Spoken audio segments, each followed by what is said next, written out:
എല്ലാവർക്കും നമസ്കാരം. ഇതട്ടാ വീണ്ടും നമസ്കാരം. അടുത്തൊരു എപ്പിസോഡ് നമ്മൾ ഈ കുറേ സംസാരിച്ച് അപ്പോൾ ഈ റീസെൻ്റ്ലി തമിഴ്നാട്ടിലൊരു മൃഗമാനാട് നടന്നു. നമ്മളൊരു ഡെപ്യൂട്ടി ചീഫ് മിനിസ്റ്റർ അടക്കം വേറെ സ്റ്റേറ്റിൻ്റെ പങ്കെടുക്കുന്ന ഒരു സ്ഥിതിയിലേക്ക് 5 ലക്ഷം വിചാരിച്ചെടുക്കുക. ഇപ്പോൾ പറയുന്നത് 6 ലക്ഷത്തോളം കൗണ്ട് ജനസംഖ്യ എത്തിയത്. അപ്പോൾ അതിൽ രൈതേട്ടനെ ഇൻവൈറ്റ് ചെയ്തിരുന്നു. രൈതേട്ടനെ VIP ആയിട്ട് ഇൻവൈറ്റ് ചെയ്തിരുന്നു, പങ്കെടുത്തിരുന്നു. സോ പെട്ടെന്ന് മീൻസ് ഞാൻ നോക്കുമ്പോൾ 1 ഇയർ മുന്നേ നോക്കുമ്പോൾ ഈ ഒരു ലെവലിലേക്കുള്ളൊരു വേവ് ഉണ്ടായിട്ടില്ല. മുരുക ആരാധന ഉണ്ടായിരുന്നു, എല്ലമാർക്കയുടെ വർക്കൊക്കെ ഗംഭീരമായി പോയിട്ടുണ്ട്. പക്ഷേ രൈതേട്ടൻ അപ്പോഴും പറയുന്നുണ്ട് വലിയൊരു ഓളം വരും, വലിയൊരു വേവ് വരും. വിദ്യാസാഗർ ഗുരുമൂർത്തി അടക്കം നമ്മുടെ പ്രോഗ്രാമിന് വന്നപ്പോൾ പറഞ്ഞായിരുന്നു. ആ ആ ഒരു പെട്ടെന്നുള്ളൊരു ഫ്ലക്സ് അത് എങ്ങനെയാണ് രൈതേട്ടൻ? 2013 ഞാൻ മുരുകയുഗം എന്നുള്ള ഇത് ആദ്യമായിട്ട് പറയണം. 2013 ആസ്ട്രലേർത്തിൽ മുരുകയുഗം വരുന്നു. അന്ന് മുരുകയുഗം പറയുന്ന ആൾക്കാരില്ല. ഇന്ന് യൂട്യൂബ് തുറന്നു നോക്ക്, എത്ര പേരാ മുരുകയുഗത്തിനെ കുറിച്ച് സംസാരിക്കണം, മുരുകവാനെ കുറിച്ച് സംസാരിക്കുന്നത്. കഴിഞ്ഞ ഒരു കൊല്ലത്തിനുള്ളിൽ എത്ര ആൾക്കാർ മുരുകവാനെ കുറിച്ച് സംസാരിക്കണത്. നമ്മൾ സംസാരിക്കുമ്പോൾ അതൊന്നും ഇല്ല ആൾക്കാർ. 2020 മുരുകയുഗം ഇതിൽ സ്റ്റാർട്ട് ചെയ്യണം. അപ്പോഴും ഞാൻ എൻ്റെ 2000 പുസ്തകത്തിൽ എഴുതിയിട്ടുണ്ടായിരുന്നു. ഭഗവാൻ എനിക്ക് നമ്മുടെ യുഗപ്പിറവിക്ക് മുമ്പിൽ പുസ്തകത്തിൽ അവസാനത്തതിൽ എഴുതിയിട്ടുണ്ടായിരുന്നു. നമ്മൾ ഭഗവാൻ ഡ്യൂട്ടി തന്നിട്ടുള്ളത് 6 യാഗങ്ങൾ ആണ്. 5 പഞ്ചഭൂതങ്ങളുടെ യാഗങ്ങളും 6 ടൈമിൻ്റെ യാഗങ്ങളും. അപ്പോൾ നാളെ നമ്മുടെ കഴിഞ്ഞിട്ട് 5ാമത്തെ അഗ്നി മഹായാഗത്തിലേക്ക് കിടക്കുകയാണ്. അത് കഴിഞ്ഞ് ടൈമിൻ്റെ യാഗസമയത്ത് ഒരു വേൾഡ് മുരുക കോൺഫറൻസ് നടത്തും എന്ന് ഞാൻ ആ പുസ്തകത്തിൽ എഴുതിയിട്ടുണ്ടായിരുന്നു. ആ പുസ്തകത്തിൽ എഴുതി കഴിഞ്ഞ് ഇപ്പോൾ 2022 3 കൊല്ലമാകുമ്പോഴേക്കും തമിഴ്നാട്ടിൽ 2 വേൾഡ് മുരുക കോൺഫറൻസ് നടന്നു കഴിഞ്ഞു. നമ്മൾ നടത്തിയിട്ടില്ല. നമ്മൾ നടത്തണമെങ്കിൽ അഗ്നി മഹായാഗം കഴിഞ്ഞ് ടൈമിൻ്റെ യാഗത്തിൻ്റെ സമയത്താണ് അത് നടത്താറ്. 2 വേൾഡ്, അതിന് മുമ്പത്തെ ചരിത്രത്തിലില്ല. ഈ പുസ്തകം ഇറങ്ങണ മുമ്പത്തെ 100 കൊല്ലം എടുത്തോ, 200 കൊല്ലം എടുത്തോളൂ, ഒന്നുമില്ല. ഈ പുസ്തകം ഇറങ്ങി നമ്മൾ ഭഗവാൻ പറഞ്ഞിട്ട് ഇത് ചെയ്യാൻ പറഞ്ഞ് എഴുതിയിട്ട് 2 കൊല്ലമാകുമ്പോഴേക്കും 2 വലിയ 2 ഓപ്പോസിറ്റ് പാർട്ടികളാണ് ചെയ്തത്. ഒന്ന് DMK പഴനിയിൽ വെച്ചിട്ട് 3-4 ദിവസം നീണ്ടിക്കുന്ന ഗവൺമെൻറ് നേരിട്ടാണ് ചെയ്തത്. അതിഗംഭീരമായിട്ട് അവർ അത് ചെയ്തു. അതിനെ കുറ്റം പറയാൻ ആൾക്കാരുടെ ഓപ്പോസിറ്റ്, അത് നമ്മൾ കേൾക്കട്ടെ, അവർ നടത്തി. ഇപ്പുറത്ത് ഹിന്ദു ഐക്യവേദിയാണ് നടത്തുന്നത്. ഒരു വലിയൊരു മധുരയിൽ വെച്ചിട്ട്, ഇത് പറഞ്ഞ പഴനിയിൽ പിന്നെ മധുരയിൽ പഴനി. അപ്പോൾ അതായത് അടുത്തടുത്ത 2 സ്ഥലങ്ങളാണ് നടക്കുക. അപ്പോൾ ഇതിന് കുറ്റം പറയേണ്ട ഇപ്പുറത്തുള്ളവർ, അതിലും കാര്യമില്ല. പക്ഷെ ഇവിടെ ഗംഭീരായി നടന്നു ഗംഭീരായി ലക്ഷക്കണക്കിന് ജനങ്ങളാ പറഞ്ഞ അത്. പക്ഷെ ഞാൻ ആര് നടത്തണമെന്നല്ല, നടന്നു. മുരുക സമ്മേളനം നടക്കണു വഴിക്ക്. ഓരോ രാഷ്ട്രീയ പാർട്ടികൾ ഏറ്റെടുക്കണു, ഗവൺമെൻറ് ഏറ്റെടുക്കണു. ഈ ഗവൺമെൻറ് ഏറ്റെടുക്കണമെങ്കിൽ ഓപ്പോസിറ്റ് കുറ്റം പറയും, ഇവർ ചെയ്യുമ്പോൾ ഇപ്പുറത്തലക്കും. പക്ഷെ അവിടെ അല്ല വിഷയം. അവിടെ കാര്യത്തുള്ളത് മുരുകയുഗത്തിൽ മുരുക സമ്മേളനങ്ങൾ നടന്നുകൊണ്ടേയിരിക്കുന്നു. നാളെ വിജയ് ചെയ്താൽ നല്ല കാര്യം, അത് ചിലപ്പോൾ സീമാൻ ചെയ്തു വരും, നല്ല കാര്യം. അത് നമ്മളെ സംബന്ധിച്ച് ഈ സമയത്ത് നടക്കേണ്ടതാണ്. അപ്പോൾ ആ മുരുക സമ്മേളനം നടക്കും. നമ്മളും ഭഗവാൻ സഹായിച്ചിട്ട് വലിയൊരു മുരുക സമ്മേളനം നടത്തും. ആ നടത്തണയിൽ ഞാൻ അത് ബുക്കിൽ എഴുതിയിട്ടുണ്ടായിരുന്നു, ഇൻ്റർവ്യൂവിൽ പറഞ്ഞിട്ടുണ്ടായിരുന്നു. കുമാരികാണ്ഡത്തുനിന്ന് വിട്ടുപോയ ആൾക്കാരെയൊക്കെ ഞാൻ ആ മുരുക സമ്മേളനത്തിലേക്ക് കൊണ്ടുവരണം എന്ന ആഗ്രഹമുണ്ട്. അതിലൊരു വിഭാഗമാണ് താവോയിസ്റ്റുകൾ. അവർ നമ്മൾ ഓൾറെഡി കൊണ്ടുവന്നു കഴിഞ്ഞു. രണ്ടാമത് എൻ്റെ ഒരു വലിയൊരു ആഗ്രഹമാണ് യസീദികളെ ഇതിൽ കൊണ്ടുവന്നത്. എത്ര ആൾ മുമ്പ് പറഞ്ഞാന്നൊക്കെ. ഈ ഒരു 3 മാസത്തോളം യസീദികളെ കുറിച്ചിട്ട് എന്തോരം വീഡിയോസും യസീദ് ഫുള്ള്. അതിലൊരു ഗംഭീര ഇതുണ്ട്, കാർത്തിക്സ്ഥാൻ എന്നുള്ളൊരു ആ രാജ്യം വേണമെന്ന് അവർ ആഗ്രഹിക്കണമെന്ന്. കാർത്തിക്സ്ഥാൻ ആ പേര്, അവര് മാലിക് തബൂർ അങ്ങനെ ഒരു പേരാണ് അവരുടെ. ആ പേരിലല്ല രാജ്യം ജയിക്കണത്, കാർത്തിക്സ്ഥാൻ എന്ന പേരിലാണ് അവർ രാജ്യം ജയിക്കുന്നത്. അപ്പം സത്യം പറഞ്ഞാൽ എൻ്റെ മെമ്മറിയിൽ അങ്ങനെ ഒരു പേര് കയറിയിട്ടില്ല കേട്ടാ. നമ്മൾ ഉസ്ബെക്കിസ്ഥാൻ പറയും, തജിക്കിസ്ഥാൻ പറയും, കാർത്തിക്സ്ഥാൻ എന്ന് പറഞ്ഞാൽ ആ പേര് ഫസ്റ്റ് കേട്ടപ്പോഴേക്കും ഒന്ന് ഭയങ്കരമായിട്ട് ഇതായി. കറക്റ്റ് പേരല്ലേ? കാരണം നമ്മൾ കുറേ ഉണ്ടല്ലോ, ഉസ്ബെക്കിസ്ഥാൻ, തജിക്കിസ്ഥാൻ, പിന്നെ കിർഗിസ്ഥാൻ, കിർഗിസ്ഥാൻ, അങ്ങനെ ആ സൈഡിലുള്ള എല്ലാം അങ്ങനെയുള്ള ഇതുണ്ട്. അപ്പോൾ അതിൻ്റെ ഇടയിൽ ഒരു കാർത്തിസ്ഥാന്ന് കേട്ടപ്പോൾ അവർക്ക് എന്തും ചോദിക്കാം, യസീദിസ്ഥാൻ ചോദിക്കായിരുന്നു, അതെ അതെ. എന്തും ഇടായിരുന്നു. അപ്പോൾ കാർത്തിസ്ഥാന്ന് പറഞ്ഞിട്ട് അത് വഴിക്ക് എന്തോരം വാർത്തകളായി എടുത്ത് വന്നത്. ഒരുപാട് യൂട്യൂബിലും ന്യൂസിലൊക്കെ ആയിട്ട് വന്നു. പിന്നെ യസീദികൾ എങ്ങനെ മുരുകുവാനായിട്ട് ബന്ധപ്പെട്ടത് അതിൽ സ്റ്റഡി നടത്തിയിട്ടും വഴിക്ക് വന്നു. ഇത് നമ്മൾ എത്ര നാൾ മുമ്പ് പറഞ്ഞതാ. അപ്പോൾ നമ്മൾ കണക്ട് ചെയ്യണ ആ സ്ഥാനത്തേക്ക് ലോകം പോയി തുടങ്ങി. പോയി തുടങ്ങി. നമ്മുടെ ഇതിന് അവരെ കൊണ്ടുവരും, വ്യവസായത്തിൽ അവരെ കൊണ്ടുവരും. നമ്മുടെ അഗ്നി മഹായാഗത്തിൽ നിന്ന് കൊണ്ടുവരുന്ന അവരുടെ അടുത്ത് പോയി വന്നിരുന്നില്ലേ റീസെന്റ് ഖത്തറിന്റെ ഭാഗത്തേക്ക്? പക്ഷെ അല്ല, ഞാനിപ്പോൾ രണ്ടാമത്തെ കാര്യം പറയാൻ പോണത്, ഞാൻ നേരത്തെ തായ്വാൻ പോണ കാര്യം പറഞ്ഞാണ്. തായ്വാൻ എന്തിനാണ് പോകണമെന്ന് വെച്ചാൽ, അതും നേരത്തെ പറഞ്ഞ കുമാരികണ്ടായിട്ട് ബന്ധം. നമ്മൾ ആറുപട വീട് കുറിച്ച് ഞാൻ പറഞ്ഞിട്ടുണ്ടായിരുന്നല്ലോ. 6 കുമാരികാണ്ഡത്തിൽ 6 പടവീടാണ്, ആർമി ക്യാമ്പാണ്. അത് മൈഗ്രേറ്റ് ചെയ്ത് വെള്ളം എടുത്ത് വന്നപ്പോൾ മൈഗ്രേറ്റ് ചെയ്ത് തമിഴ്നാട്ടിൽ 6 സ്ഥലത്ത് വെച്ചു.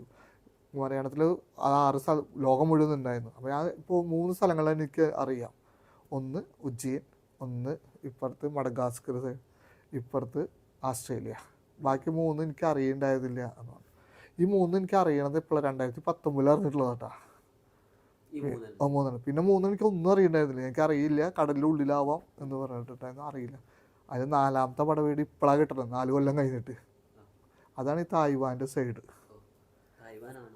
തായ്വാൻ ആ കടലെടുക്ക്, ഈ കടലെടുക്കിലേക്ക് തന്നെയാണ് ഞാൻ അങ്ങനെ സമയത്ത് സൗത്ത് കൊറിയയിൽ ജേജു ഐലൻഡിലേക്ക് പോയത്. അതും ഈ സൗത്ത് ചൈന കടലെടുക്കലാ ചെയ്യുക. ഈ സീലാണ് ജേജു ഐലൻഡ് നിൽക്കുന്നത്. ആ സൈഡ് തന്നെയാണ് തായ്വാൻ നിൽക്കുന്നത്. അവിടെയാണ് ആറുപട വീട് വന്നിരിക്കുന്നത്. ഈ തായ്വാൻ എന്ന് പറഞ്ഞ സ്ഥലവും അതിൻ്റെ ചുറ്റുള്ള കടലും, അപ്പോൾ ജയിലടക്കമുള്ള ഇമ്പോർട്ടൻ്റ് സ്ഥലമാണ് ആറുപട വീടിൻ്റെ അടുത്ത പടവീട്. പിന്നെ 2 പടവീട് ഇനി അറിയില്ല.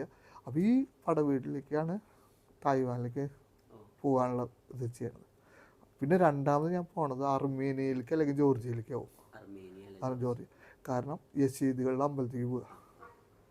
അർമേനിയയിലുണ്ട്, ജോർജിയയിലും, പിന്നെ ഉള്ളത് ഇറാഖിലാണ്. അത് ചിലപ്പോൾ വിവരം അറിയും. അതുകൊണ്ട് അതിലേക്ക് പോകുന്നുണ്ട്. പക്ഷെ അർമേനിയ അല്ലെങ്കിൽ ജോർജിയ പോകാനുള്ളതുണ്ട്. എനിക്കത് അർമേനിയയിലേക്ക് എന്തെങ്കിലും പോവുക. യസീദികളിൽ അവിടെ പോയി എന്തിനാ വെച്ചാൽ അമ്പലത്തിൽ പോയിട്ട് ഒന്ന് പ്രാർത്ഥിച്ച് ആ എനർജി കണക്ട് ചെയ്യിക്കുക എന്നുള്ളതാണ്. അത് കഴിഞ്ഞിട്ട് അവർ നമ്മളെ മഹായാഗത്തിന് കൊണ്ടുവന്നു കഴിഞ്ഞാൽ അത് ഓട്ടോമാറ്റിക്കായിട്ട് അവർക്ക് അഗ്നിയായിട്ട് ബന്ധപ്പെട്ട് കണക്ട് ചെയ്തിരിക്കണം. അപ്പോൾ അത് വീണ്ടും ഇതാക്കാൻ വേണ്ടിയിട്ടാണ് ചെയ്യാൻ പോകുന്നത്. അപ്പം അങ്ങനൊരു സംഭവം, അതായത് കുമാരികാണ്ടായിട്ട് ബന്ധപ്പെട്ടുള്ള ഈ വിട്ടുപോയ ആൾക്കാരെയൊക്കെ വീണ്ടും കണക്ട് ചെയ്യണു. ആ കണക്ട് ചെയ്തിട്ട് നമ്മളൊരു യാഗം നടത്തണു. അതിനോടനുബന്ധിച്ച് വേൾഡ് മുരുക കോൺഫറൻസ് തീരുമാനിക്കുന്നു. അത് ഭഗവാന്റെ ഡയറക്ഷനിൽ. അതിനുശേഷം തുടർച്ചയായിട്ട് ഓരോരുത്തരായിട്ട് വേൾഡ് മുരുക കോൺഫറൻസ് നടത്തിക്കൊണ്ടേ ഇരിക്കുകയാണ്. ഇപ്പം തമിഴ്നാട്ടിലെ എല്ലാ ചാനലും എടുത്ത് നോക്കിയാലും മുരുകനെ കുറിച്ചുള്ള ചർച്ച, അത് രാഷ്ട്രീയമായിട്ട് ചർച്ച ചെയ്യും, സ്പിരിച്വലായിട്ട് ചർച്ച ചെയ്യും, രാഷ്ട്രീയമായിട്ട് വേറെ രീതിയിൽ ചർച്ച ചെയ്യും, സ്പിരിച്വലായിട്ട് വേറെ രീതിയിൽ. പക്ഷെ ചർച്ച മുരുകഭവനാണ്. നമ്മുടെ എന്താ പറയുക, കേരളത്തിൽ വലിയൊരു വേവ്സ് നമുക്കറിയാം. നമ്മുടെ പരിപാടിക്ക് തന്നെ അറിയാം. ഇപ്പോൾ ഈ അടുത്ത് ABC ചാനലിൽ നമ്മുടെ വടകര ചാനലിൽ സംസാരിക്കുമ്പോൾ കേരളത്തിലുണ്ടായ മുരുക വേവ് അദ്ദേഹം നമ്മുടെ പരിപാടികൾക്ക് വന്ന് മനസ്സിലാക്കിയെന്നുള്ളത്.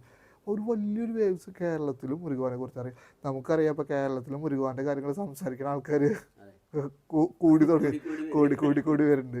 അപ്പോൾ അതൊക്കെ ഇതിനൊരു ഭാഗമാണ്. അതങ്ങനെ നടക്കും. അതുമാത്രമല്ല, നോർത്ത് ഇന്ത്യയിൽ വീഡിയോസുകളിലും ഇപ്പോൾ മുരുകൻ സ്കന്ധാരാധന എന്നൊക്കെ പറഞ്ഞിട്ട് വീഡിയോസുകൾ ധാരാളം വന്നു തുടങ്ങി. അപ്പോൾ അതൊരു ഇങ്ങനെ തന്നെയാണ് ഈ മുരുകയുഗം, ഇങ്ങനെ തന്നെയാണ് ഇതൊക്കെ നടക്കുക. അപ്പോൾ അതിൻ്റെയൊക്കെ ഒരു ഭാഗമായിട്ട് നമ്മളെ കൊണ്ട് ചില സാധനങ്ങൾ അഴിച്ചു പിടിപ്പിക്കാന്ന് അറിയില്ലേ. കാര്യം പറഞ്ഞപ്പോൾ അതുമായിട്ട് ബന്ധപ്പെട്ടൊരു റീസെന്റ് വാർത്ത വന്നിരുന്നു.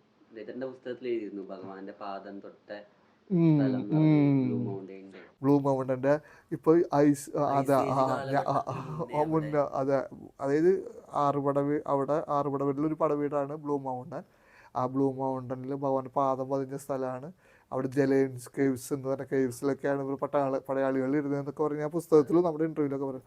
ഈ അടുത്ത് ആസ്ട്രേലിയൻ മീഡിയാസ് ന്യൂസിലാണ് വന്നത് ഐസ് ഏജിന് മുമ്പും നമ്മുടെ അവിടെ മനുഷ്യവാസ പ്രസൻസ് ഉണ്ടായിരുന്നു. ഈ ഐസ് ഏജ് എന്താണെന്നുള്ളത് നമ്മളപ്പോൾ മനസ്സിലാക്കണം. നമ്മളെപ്പോഴും യുഗം മാറുമ്പോൾ ഒരു പ്രളയം വന്നിട്ടാണ് പിന്നെ വീണ്ടും ആരംഭിക്കുന്നത്. കുമാരികാണ്ഡം പ്രളയത്തിലാണ് മുങ്ങിപ്പോയത്, പിന്നെ വീണ്ടും ആരംഭിക്കുകയാണ്. അപ്പോൾ പ്രളയത്തിന് മുമ്പ് ജീവിച്ചിരുന്ന പിന്നെയാണ് ഈ തണുത്തുറഞ്ഞ് ഐസ് പിന്നെ അതിലേക്ക് കടന്നു വരിക. അപ്പോൾ അതിനു മുമ്പും ആൾക്കാരുണ്ടായിരുന്നു എന്ന് ശാസ്ത്രീയമായിട്ട് തെളിയിക്കുമ്പോൾ നമ്മൾ പറഞ്ഞ അടുത്തൊരു കാര്യം കൂടി ഭഗവാൻ സഹായിച്ച് കണക്റ്റ് ആവുകയാണ് ചെയ്യുന്നത്. ആ പടവീടിൽ ഒരു പടവീട് ആർമി ക്യാമ്പായിരുന്നു, അത് കുമാരികാണ്ഡത്തിലെ ആൾക്കാരുടെ ആയിരുന്നു. അപ്പോൾ അതൊരു തുടർച്ചയായി നമ്മുടെ മുമ്പിൽ നമ്മൾ എന്താ പറയുക തുറന്ന് വരിക എന്ന് പറയില്ലേ, നമ്മൾ ആ കുമാരികാണ്ഡ സമയത്തുള്ള കാര്യങ്ങൾ മെല്ലെ തുറന്നു വരികയാണ്. കണക്ട് ചെയ്യണം. ഇപ്പോൾ വിട്ടുപോയ ആൾക്കാരൊക്കെ അവരുടെ രസീതുകളൊക്കെ എത്ര കാലം അവിടെയായിരുന്നു, അവരെന്തുകൊണ്ട് ഇതിനെക്കുറിച്ച് സംസാരിക്കുന്നുണ്ടായിരുന്നില്ല. ഈ സമയത്ത് എന്തുകൊണ്ട് കാർത്തിക് സ്ഥാനുള്ള വാക്കുകൾ അവർ ഉപയോഗിക്കണു, ഇപ്പോഴാണ് അത് കണക്റ്റ് ആവണത്. അപ്പോൾ ഇനി വീണ്ടും കണക്ട് ചെയ്യിക്കാനാണ് എന്നെ അവിടേക്ക് അയക്കണത്. അപ്പോൾ ഇത്തരം സംഭവങ്ങൾ നടക്കും. നമ്മൾ ഭഗവാൻ സാധിച്ച എല്ലാമാർക്കും പ്ലാറ്റ്ഫോമിൽ ചെയ്യണത് ഒരു വ്യക്തിക്ക് നീ വന്നിരുന്നു, സുരജ് വന്നിരുന്നു, എൻ്റെ ജീവിതത്തിൽ ഇങ്ങനെ ഉണ്ടാവും, നിനക്ക് ഇങ്ങനെ ചെയ്തു കഴിഞ്ഞാൽ ഇന്ന വഴിപാട് കഴിച്ച കാര്യങ്ങൾ പറഞ്ഞിടുന്ന അങ്ങനെ നമ്മൾ ചെയ്യുന്നുണ്ട്, പ്രാർത്ഥിക്കുന്നുണ്ട്, അങ്ങനെ നടക്കണമുണ്ട്. പക്ഷെ അതൊക്കെ നമ്മുടെ ചെറിയൊരു വളരെ ഒരു 10, അതായത് മറ്റേ കാര്യത്തിൽ 100% ചെയ്യണത് നമുക്ക് 10% ഒരു വ്യക്തിയുടെ കാര്യമാണ് പറയണത്. പക്ഷെ നമ്മൾ പറയണത് ഭാരതത്തിൻ്റെ ചരിത്രത്തിനെ കുറിച്ച്, ലോക ചരിത്രത്തിനെ കുറിച്ചിട്ടാണ്, അതിൻ്റെ മാറ്റമറിക്കലെ കുറിച്ചിട്ടാണ്. അവിടെയാണ് നമ്മൾ ചെയ്യുന്ന ബട്ടർഫ്ലൈ എഫക്റ്റിൻ്റെ അതിങ്ങനെ കണക്ട് ചെയ്ത് ഇങ്ങനെ പോവുകയാണ്. അപ്പോൾ നമ്മൾ ഒരു ഉദാഹരണമല്ലല്ലോ, നമ്മളിപ്പോൾ ആലോചിച്ച് നോക്കിയേ, ഈ പറഞ്ഞൊരു കണ്ണുകളെ പോലും ആലോചിച്ച് വരുമ്പോൾ ഭാരതത്തിനെ കണക്ട് ചെയ്തിട്ട് വലിയ സംഭവങ്ങളുടെ തുടർച്ച, ഇപ്പോഴത്തെ കുമാരികാണ്ഡ സംഭവങ്ങളുടെ തുടർച്ച, വിട്ടുപോയ കണ്ണുകൾ വീണ്ടും കയറണു, അങ്ങനത്തെ കുറേ കാര്യങ്ങൾ കണ്ടുപിടിക്കണം. അപ്പോൾ ഇത് നമ്മളൊരു വലിയൊരു സംഭവമാണ് നമ്മൾ ചെയ്യുമ്പോൾ ബട്ടർഫ്ലൈ എഫക്റ്റാണ് ചെയ്യുമ്പോൾ ചെറുതാന്ന് തോന്നും, പക്ഷെ എഫക്റ്റ് ഗംഭീരമാവും. അപ്പോൾ അവിടെയാണ് ഈ മുരുകമാനാട്, മുരുകസമ്മേളനങ്ങളും, ആറുപട വീട്, യശീദികൾ, കാർത്തിക് സ്ഥാൻ, ഐസ് ഏജ്, ഇതിലേക്കൊക്കെ കൂടിയുള്ള നമ്മുടെ യാത്രകളും ആ എനർജി പോയിന്റിൽ പോയിട്ടുള്ള പ്രാർത്ഥനയൊക്കെ വരുന്നത് അതിൻ്റെ ഒരു ഭാഗമായിട്ടാണ് ഇപ്പോൾ ഞാൻ അർമേനിയയും ഈ പറഞ്ഞ തായ്വാനിലേക്കുള്ള യാത്രയിലേക്ക് പോകാൻ പോണതും. അതിങ്ങനെ നമ്മൾ അടുത്തടുത്ത യുഗങ്ങളിൽ നിന്ന് കണക്ട് ചെയ്ത് ഭാഗം കൊണ്ടുപോകണം, പുതിയ സംഭവങ്ങളിലേക്ക് എത്തണം. അപ്പോൾ സൈലന്റ് ഇപ്പം എല്ലാവരും മുരുകയുഗം പറയുന്നുണ്ട്. എത്രയോ ചാനലുകളിൽ നമ്മൾ സംസാരം കേൾക്കണം, പലരും പറയണു മുരുകാനെ കുറിച്ചിട്ട് ഇപ്പോൾ ഒരുപാട് പേര് സംസാരിക്കുന്നു. അത് എന്താ പറയുക, അതിലേക്കുള്ള പോയിക്കൊണ്ടിരിക്കുന്നു. നേരത്തെ പറഞ്ഞ പോലെ നമ്മുടെ ഡ്യൂട്ടികൾ സൈലൻ്റ് കൂടെ ചെയ്തുകൊണ്ട് പോയിക്കൊണ്ടിരിക്കുന്നു. പക്ഷെ അതിനൊരു പഞ്ചുണ്ട്, പവറുണ്ട് ഭഗവാന്റെ തീരുമാനത്തിൽ. അത് അവിടെ നമ്മളെ കൊണ്ട് ചെയ്യിക്കുകയാണ്, ഇപ്പുറത്ത് ഭഗവാൻ ഡ്യൂട്ടികൾ ചെയ്യിച്ചു, ഞാനും ചില കാര്യങ്ങളൊക്കെ ചെയ്തിട്ട് നീ വന്നിട്ട് ബാക്കി ചെയ്യാന്ന് പറഞ്ഞിട്ട് നിർത്തിയിരിക്കുകയാണ്. അപ്പം അതിൻ്റെ ഇത് നമ്മുടെ ലോകത്ത് കാണും. അത് കഴിഞ്ഞ് നമ്മൾ അഗ്നിമഹായാഗത്തിലേക്ക് എത്തിക്കിടക്കും.